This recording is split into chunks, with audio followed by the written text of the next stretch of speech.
La version de toi que tu as été dans le passé ne peut pas t'amener là où tu veux aller dans le futur. C'est de la logique. Et pourtant, beaucoup de gens vont se battre contre cette vérité et dire mais non, mais est-ce que ça veut dire que je suis pas assez? Non, mais ça veut dire que je dois me rejeter, que je dois pas m'aimer? Pas du tout. Pas du tout.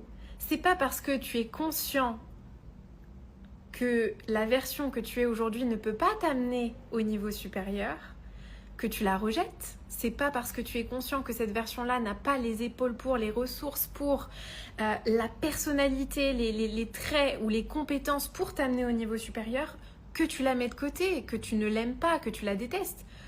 Au contraire, en fait, quand tu vas faire le deuil de cette version-là, tu vas devoir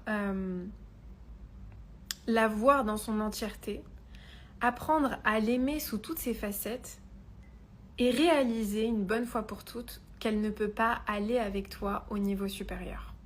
Que ce niveau supérieur, 11h11 Alexandra, j'adore, que ce niveau supérieur, il va te demander de donner naissance à une nouvelle version.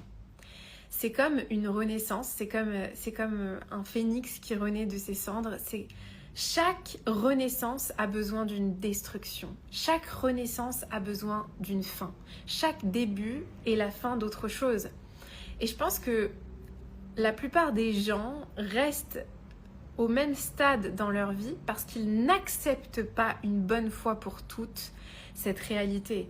Ils s'accrochent, en fait, un peu comme un enfant apeuré s'accroche à son parent.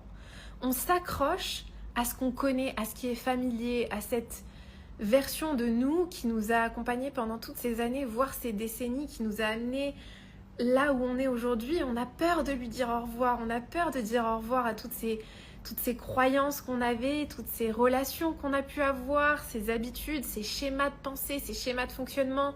On les connaît.